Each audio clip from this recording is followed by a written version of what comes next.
नमस्कार दोस्तों, जैसे कि आपको पता ही है हमारा दूसरा चरण शुरू हो रहा है आज। आपके उत्तराखंड पुलिस कांस्टेबल भर्ती के लिए मैंने पहला चैप्टर जो आपको पढ़ाया था वो स्वर था, और अब जो दूसरा चैप्टर मैं आपको पढ़ा रही हूँ वो वर्णमाला हमने पढ़ाया। दूसरा हम जो पढ़ा रहे हैं आपको वो है संधि।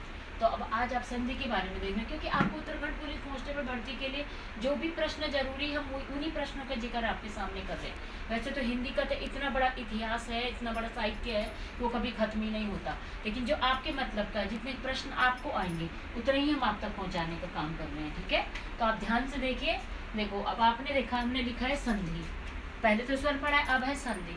वर्ण और वर्ण मिलकर संधि बनती है। संधि मतलब मेल। जैसे आपने अपने घर में भी देखा होगा कि हम एक दूसरे से मेल से रहते हैं, दोस्त हो, मम्मी पापा हो, भाई बहन हो, कोई भी हो, तो दो वर्ण मेल करने से हमारी क्या होती है? संधि, मतलब मेल मिलाप हो जाता है। अब संधि के दो पद होते हैं, एक तो होता है पूर्व पद, एक होता है उत्तर पद। अब देखिए, आपने देखा उत्तर पद और पूर्व पद। अब इनमें भी देखो, इसके जो भेद होते हैं संधि के, वो तीन प्रकार के होते हैं: स्वर संधि, व्यंजन संधि और विसर्ग संधि। अब आपको देखना, स्वर संधि में इसके 5 हैं। आप ध्यान से देखिए: दीर्घ स्वर संधि, गुण स्वर संधि, वृद्धि स्वर संधि, यण स्वर संधि और अयादि स्वर संधि। अब वैसे तो मैंने आपको सब कुछ ही बताया है, बट अब इन पर कौन से प्रश्न चलते हैं।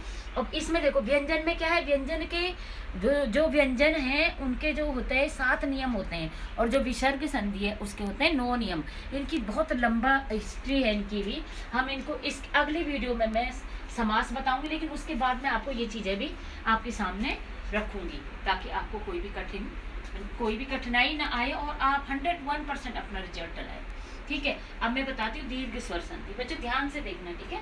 दीर्घ स्वर संधि, जहाँ पर दीर्घ स्वर होते हैं, मैंने आपको पहले भी बताया स्वर कौन होते हैं, आ, ई और ऊ। इनकी मात्राएं इस तरीके से लगती हैं। देखो, अब जिसमें आपके पास संधि करने के लिए शब्द आएंगे, या संधि विच्छेद करने के लिए, विच्छेद का मतलब होता है अलग करना, संधि का मतलब होता है जोड़ना।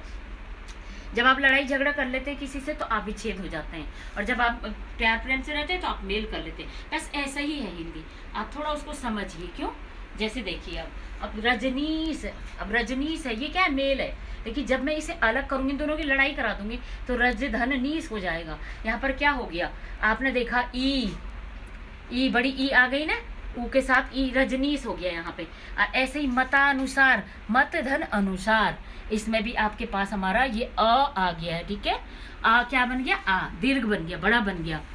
छोटा था, और क्या अब यहाँ पे अ है और ये आ मिलके आ बन गया। अब खूर्जा, यहाँ पर ऊ आ गया, हमने बताया ऊ, तो ऊ क्या हो गया? ख धन ऊर्जा, बड़ा ऊ आ गया, क्योंकि वो उसके ऊपर लगा है। देखो, खू नीचे लगा है और र ऊपर लगा है, तो ख धन ऊर्जा हो गया। तो ये तो हो गई हमारी दीर्घ स्वर संधि। दीर्घ मतलब बढ़ना, बड़ा होना, बड़ी मात्रा जिसमें लगाई जाती है। दूसरा है गुण स्वर संधि।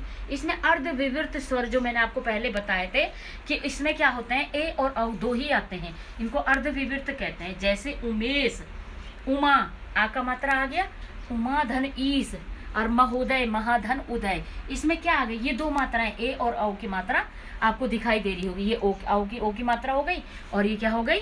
ए की मात्रा हो गई। उमेश में ए की मात्रा आ गई, महोदय में ओ की मात्रा आ गई। अब है वृद्ध। वृद्ध मतलब बड़ा, बड़ा करना। वृद्धि स्वर संधि, अर्ध संवृत्त, जो मैंने आपको ए आई और औ बताए थे, उसमें आपने देखा होगा, मैंने वहां भी आपको बताया है कि ये जो हमारे 2 जो वर्ण हैं, इन 2 वर्णों को वृद्धि करने से, जैसे हो गया तथैव, तथा धन एव। अब देखो आप, तथा धन एव, दसेज, दर धन, दराधन ओज, दरोज शब्द हमारे पास आ गया। अब चौथे नंबर पे गया यण स्वर संधि। इनको अंतस्थ व्यंजन बोलते हैं। वहां भी हमने आपको बताया था य र और वो ल नहीं होता है इसमें। ठीक है, और पूर्व आधाक्षर, उससे इनसे पहले य र ल व से पहले जो अक्षर होगा वो आधा होगा, वो इसकी पहचान होगी। जैसे व्यवहार, तो य से पहले ब आधा है। यहाँ पे सत्यमेव, य से पहले त आधा है। स्वागत, वो से पहले आधी स है। यहाँ पे मित्र, आज्ञा, अगर मैं इसको मित्र और आज्ञा करूँ तो इसमें र लगी हुई है। तो ऐसे ही आपको इनकी पहचान करनी है। ठीक है, अब इसमें संयुक्त अक्षर हैं। देखो, अयादि स्वर संधि, संयुक्त स्वर रहित, इसमें स्वर नहीं आते हैं। संयुक्त स्वर जो है ए, आई, ओ, औ, ये आपको नहीं दिखेंगे, और ये अमात्रिक होते हैं। इनमें क्या होता है? मात्रा नहीं होती, और 3 वर्ण होंगे। सबसे अच्छी पहचान है कि 3 वर्ण होंगे और उन पे मात्रा नहीं होगी, तो आपको इस पर टिक करने में आसानी रहेगी। जैसे रमण, चवर, करण, कुछ भी आपके 3 वर्ण के कोई भी शब्द हो सकते हैं। तो ये तो बच्चों देखो आपने देखा अभी स्वर, और हमने कैसे आपको पहले हमने आपको स्वर बताए थे, व्यंजन बताए थे और विसर्ग बताए थे। अब हमने आपको क्या एक स्वर के बारे में कि स्वर से संधि करने पर कौन सी संधि बनती है ये मैंने आपको बताया है।